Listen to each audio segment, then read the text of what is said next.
बहुत समय पहले की बात है। एक समय के जो ही एक सुंदर गांव था। इस गांव में एक पुराना महल था, जहां राजा अपने प्रजा के साथ रहते थे।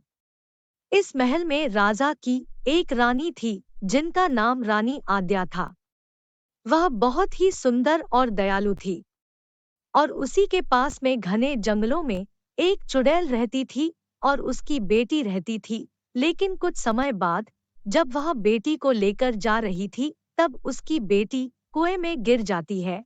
वह कुआं राजा के द्वारा बनाया गया था, क्योंकि वहां के रहने वाले लोग उसे कुएं से पानी ले सके। बेटी, बेटी, तुम मत रो। मैं तुम्हें बताऊंगा। तुम चुप हो जाओ।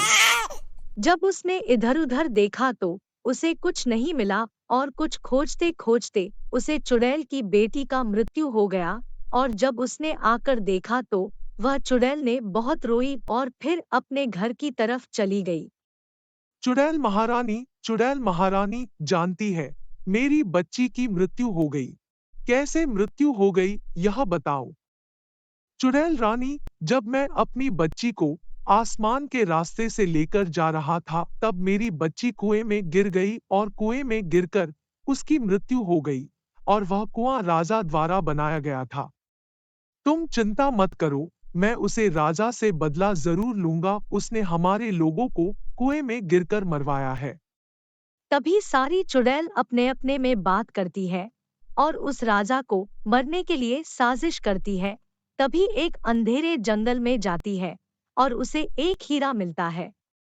अरे, यह तो जादू हीरा लग रहा है। तभी उसमें से एक आवाज आता है। तुम अपनी 3 विश मांगो और मैं तुम्हारा पूरा करूंगा। तुम राजा को मार दो, क्योंकि उसने हमारे लोगों के लड़के को मार दिया है और उसके बनाए गए कुएं में गिर गई थी और उसकी मृत्यु हो गई।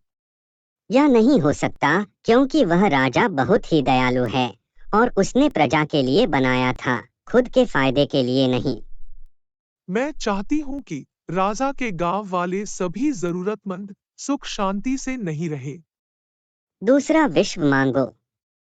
मैं चाहती हूँ कि हमारे राजा के गांव में बच्चों को अच्छी शिक्षा ना मिले, और मैं यह चाहती हूँ कि राजा के गांव वाले सभी लोग जिंदगी में कभी नहीं ना प्रेम पूर्वक रहे, ना साथ रहे और ना खुशहाल रहें। यह सब उसके विश्व मांगने से उसे गांव वाले लोगों को बहुत प्रभाव पर।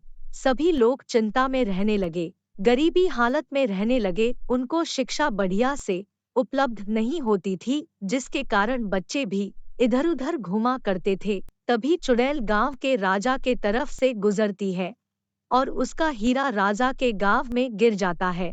एक दिन, जब वह राजा के साथ अपने बच्चों के साथ बाग में घूम रही थी, उसने एक चमकते हुए मोती को धरती पर गिरते हुए देखा। रानी आद्या ने वह मोती उठाया और देखा कि वह किसी जादू से बंधा हुआ है। जैसे ही वह मोती उठाई, एक आवाज सुनाई दी। धन्यवाद रानी आद्या, आपने मुझे छुड़ा लिया है चुड़ैल से। अब मैं तुम्हें 3 इच्छाएं पूरी करने का अधिकार देता हूँ।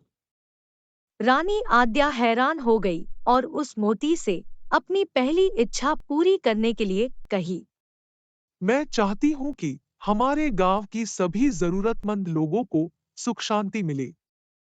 जैसे ही वह वाक्य पूर्ण हुआ, गांव में अचानक सुख, संपन्नता और शांति का माहौल छाया। लोग खुश थे, हर कोई संतुष्ट था। रानी आद्या का दिल खुशी से भर गया। अब मोती ने पूछा। रानी आद्या, आपकी दूसरी इच्छा क्या है? रानी आद्या ने विचार किया और कहा। मैं चाहती हूँ कि हमारे गांव के बच्चों को अच्छी शिक्षा मिले और वे अच्छे नागरिक बने।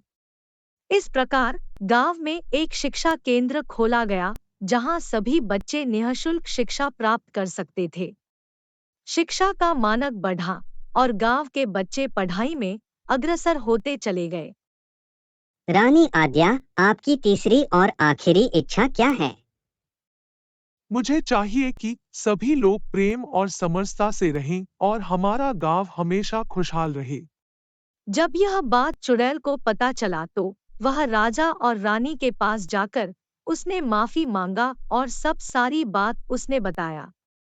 यह कहानी से हमें यह शिक्षा मिलती है कि अगर अपने से किया गया कार्य किसी कारणवश कुछ गलती हो जाए तो हम एक दूसरे पर इल्जाम नहीं लगना चाहिए। यह करने से अपनी तो छवि खराब होती है, उसे अच्छे व्यक्ति की भी छवि खराब हो जाती है।